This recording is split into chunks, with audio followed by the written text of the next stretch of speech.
निलेशला इथं सावलीत बसवलं आहे. फूड पाणी दोन्ही गोष्टी दिल्यात. मी फक्त ॲपलवर मला किल्ला चढायचा आता. काय होतं, जर तुम्ही नवखे ट्रिगर असाल किंवा एन्ड्युरन्सची प्रॅक्टिस नसेल तर टफ होतं. आणि हा किल्ला त्या मानानं खूप टफ आहे. जर तुम्ही किल्ले बघितला असाल खूप म्हणजे खूप टफ आहे. आणि या 2 महिन्यात म्हणजे पावसाळ्याच्या महिन्यात तर बिलकुल येऊ नका. सगळा एरिया असा आहे स्लिपरी, घसरलं की डायरेक्ट खाली दरीत. साधारणतः 60-70% चढलो आहे, 30% बाकी आहे. आय डोंट नो तुम्हाला दिसतोय का नाही. इथे एक रॉक आहे माय, केवढा मोठा सरडा आहे बघितलं तो. येलोइश पार्ट झाल्या त्याची चेहरा. रॉक ॲग्मा प्रॉबब्ली कर्नाटकातल्या मार्बल रॉक्स म्हणजे ज्याला आपण ग्रानाईट म्हणतो त्या ग्रानाईटच्या पट्ट्यात सापडतात. सरडे आकाराने खूपच मोठे असतात आणि खूप अट्रॅक्टिव्ह दिसतात. याच्यामध्ये रेडिश कलर सुद्धा येतो. मेल्स असतात ते ब्राईट असतात.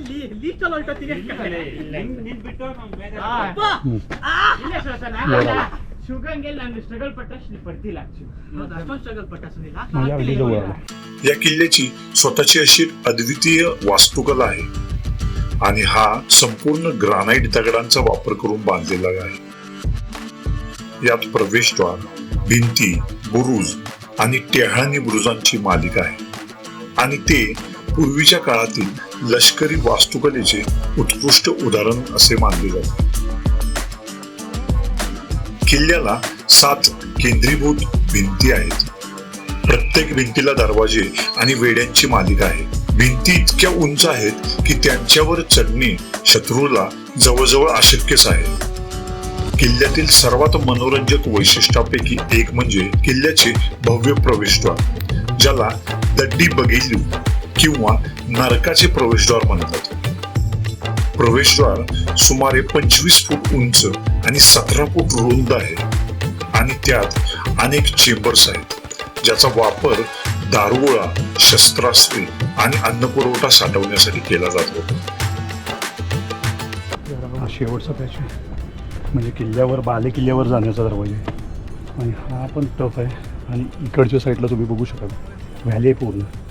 तर इथून चालताना खूप काळजीपूर्वक चालावं लागतं, कारण की इथून जरा जरी तोल गेलं तर इथं जास्त आहे, 700-800 फूट खाली. थोडंसं काळजीपूर्वकच चाललं. आणि हो, इथं चतुष्पाद झाला तर चालतं बरं का, काय प्रॉब्लेम नाही. म्हणजे तुमचे हातपाय दोन्ही वापरताना.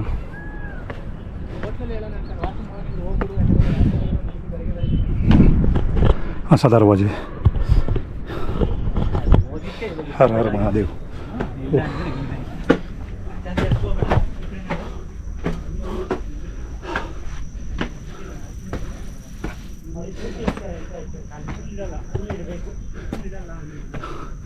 आणि फायनली आपण किल्ल्यावर पोचलोय असं वाटतं. याच्यापेक्षा अजून 20% टप्पा बाहेर आहे. तो खूपच टप आहे असा आहे.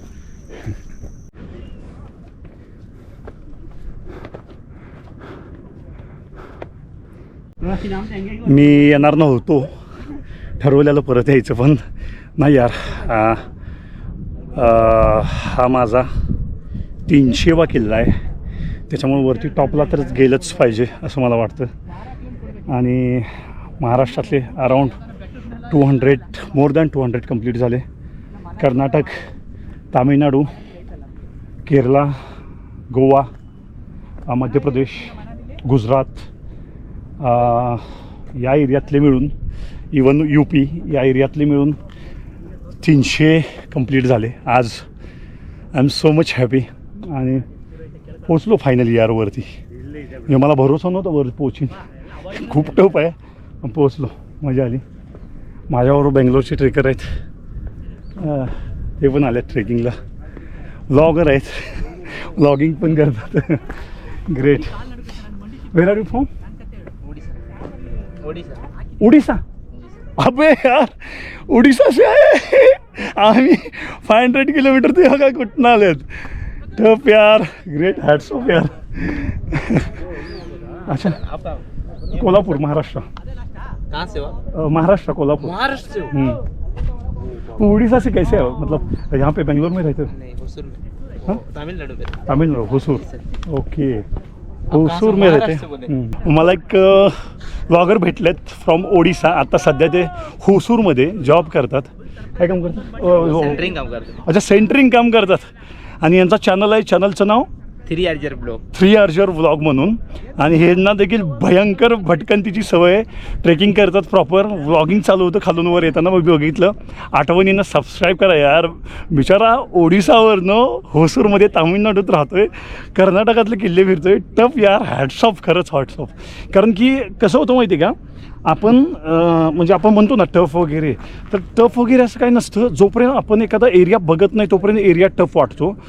एरिया बघितल्यानंतर आपल्याला कळतं की हां, ह्याच्यापेक्षा पण टफ असू शकतं. तर मजा आली यार. आणि इथं बरेच व्लॉगर वगैरे येतात, ट्रेकिंग करतात. वरती आता टॉपला पोहोचलो आहे आणि टॉपला आम्ही याच्याबरोबर फिरतो आणि निघतो. Stay with me on life in wild life new मार्ग. पथेटिक थिंग यार. शेट, सगळ्यांनी नावं लिहिली आहेत रवायची. इस्त्रीची आई बहीण काढले का?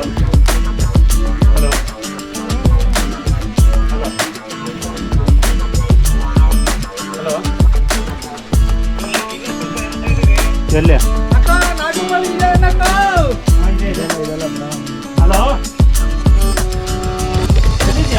नशिबाने इथं रेंज आहे, काय प्रॉब्लेम नाही आहे. आम्ही टॉपला आलो आहे. बरंच इथं वर कोण येत नसल्यामुळं नाव वगैरे लिहिल्यात यार. ते घाण केलं आहे वरती बरं. परंतु किल्ल्याचा बराच भाग अजून देखील सुस्थितीत आहे आणि भारी वाटतं बघून. इतक्या उंचावर चढल्यानंतर टफ आहे पण मजा आली. एन्जॉय केलं खूप ट्रेकिंग. आणि आम्ही आता सगळेच जण चालू आहे मागे मागे मागे. माझ्यासोबत आहेत गव्हर्नमेंट हायस्कूल बेंगलोरचे बागलगुंटे बेंगलोरचे स्टुडंट्स. यांचे एक फुटेज घेतलेलं आहे आणि यांचे सर यांना इथे ट्रेकिंगसाठी घेऊन आलेले आहेत इतक्यावरती. हे सर आहेत आणि हे ट्रेकिंगसाठी स्टुडंटला इथे घेऊन आलेले आहेत. फ्यू वर्ड्स ಮಾತಾಡಿ ಸರ್. ಕನ್ನಡದಲ್ಲೇ ಹೇಳಿ ಸರ್. ಕನ್ನಡ ಶೋರ್.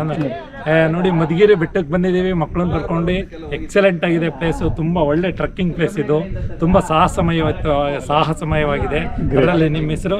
ಗ್ರೇಟ್, ಉಮಾಗಾಂಜ್. ಇವರು ಸಿಕ್ಕಿದ್ರು ನಮಗೆ. Excellent, very good. Thank you very much. Very good photographer. इथून आम्ही बघितलं हे आणि इथून आम्ही परत चाललो आहे.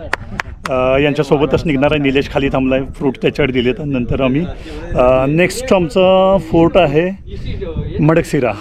इथून दिसतोय पण आपण तिथं जायचं आहे.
पर्यटकांचे आकर्षण असलेला मधुगिरी किल्ला हा ट्रेक मधुगिरीला भेट देणाऱ्या पर्यटकांमध्ये अत्यंत लोकप्रिय ट्रेक आहे.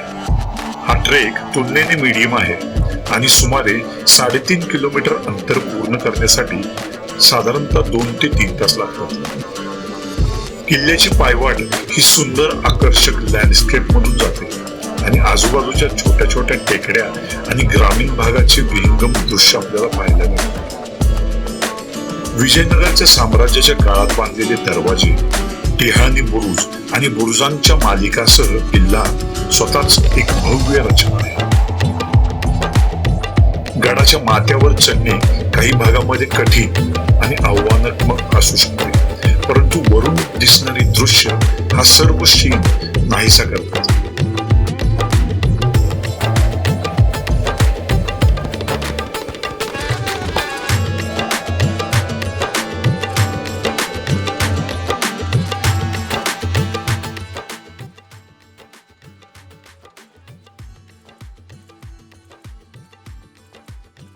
नको मी सांगतो तसं.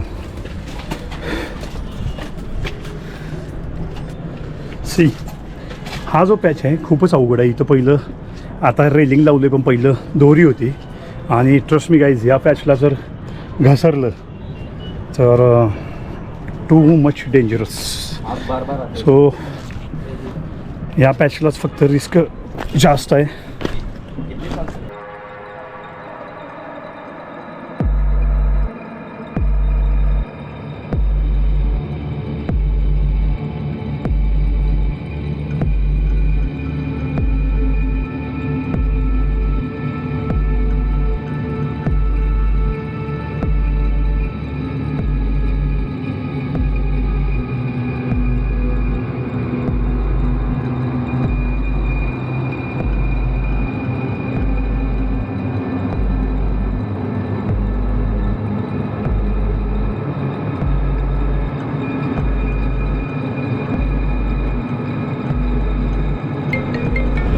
Guys, avoid phone calls. अशा ठिकाणी तर बिलकुल घेऊ नका, कितीही महत्त्वाचं असू दे. मला काय हे लय डेंजर आहे निलेश. हे बघ सगळं ओलं आहे. आणि अरे चला कुठं, ह्याच्यावर पाय घसरणार यार. इथं जर हात सुटला तर कसली डेंजर आहे माहिती आहे. हे भयानक. मी काल असल्यातनं चालू आहे आणि तिथं तर धराय पण काही नव्हतं. गाईज एक लक्ष ठेवा, इथं चालताना एवढा पॅच भिजलेला असतो कायम, तर इथं खूप प्रिकॉशन घेऊन चाला, कारण हात सुटला भयानक जखम होईल, भयानक जखमी होईल. रिस्की आहे. नाही ओके. हे स्टॉप आहे ॲक्च्युली सर्वात जास्त, कारण ओलं आहे सगळं यार, त्याच्यावरूनच शूज स्लिप होतात.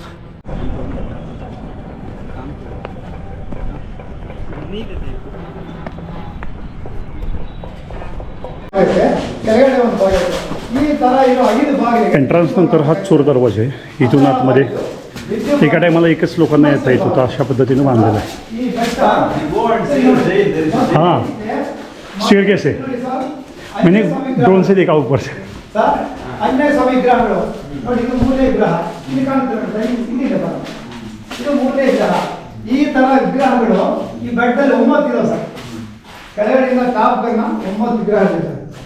ಕ್ರಿಸ್ತ ಶಕ 15ನೇ ಶತಮಾನದಲ್ಲಿ ವಿಜಯನಗರ ಸಾಮಂತನಾಗಿದ್ದ ಮಧುಗಿರಿಯ ಪಾಳ್ಯಗಾರ ರಾಜ ಹಿರೇಗೌಡ ಈ ಕೋಟೆಯನ್ನು ಕಟ್ಟಿಸಿದ್ದಾರೆ.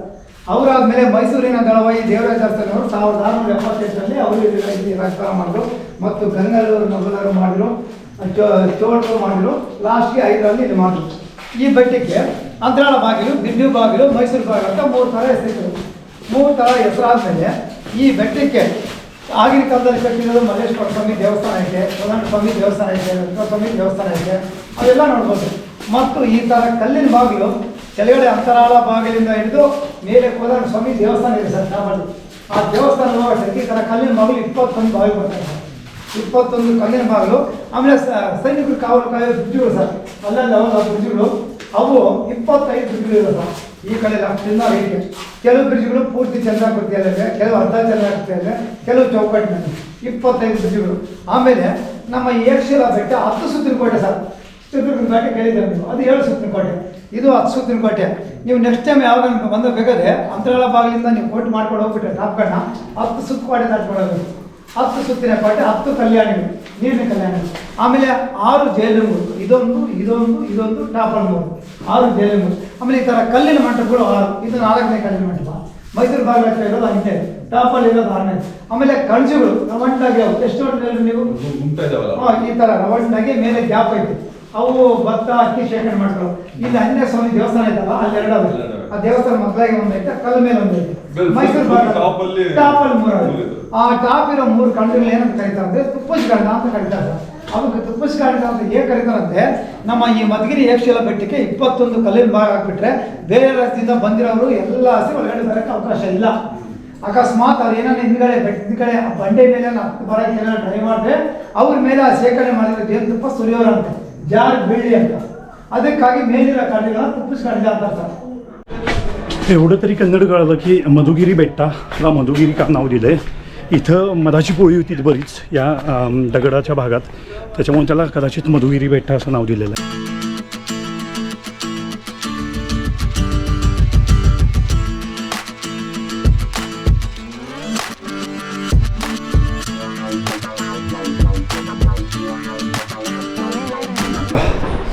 रूममध्ये आलो आहे, कॅडबरी खाऊया. कायम लक्षात ठेवा, ट्रेन झाल्यानंतर किमान 1 ते 2 चांगल्या कॅडबरी खा. एनर्जी लेवल चांगली होती तुमची. परत 2-4 संपवू द्या. एनर्जी लेवल कवर होते. आणि एकदम एसीत जाऊ नका किंवा एकदम फॅन लावून थंड होऊ नका. बॉडी हळूहळू नॅचरल टेम्परेचरवर थंड होऊ दे. त्याच्यानंतर मग पूर्ण बॉडी थंड झाल्यानंतर आंघोळ करायची. डायरेक्ट आंघोळ नाही करायची, नाहीतर मग स्ट्रोक किंवा पॅरालिसिस चान्सेस वाढतात. ठीक आहे. आता आपण शिरावरून रिटर्न शिरा खायचा का शिराला दावणगिरीचा डोसा. निलेश सध्या बरमोड्यावर आहे. त्यानं ठरवलं आहे, मी काय सर आता पॅन्ट घालणार त्याला. मधुगिरी हे एक समृद्ध सांस्कृतिक वारसा असलेले शहर आहे आणि विविध पार्श्वभूमीच्या लोकांचे निवासस्थान आहे. हे शहर वर्षभर विविध सण साजरे करते, ज्यात प्रसिद्ध कंबद हल्ली केरे उत्सवाचा समावेश होतो, जो दरवर्षी जानेवारीमध्ये साजरा केला जातो. हा उत्सव एक भव्य सोहळा आहे आणि राज्यभरातून अनेक पर्यटन हा उत्सव पाहायला येतात.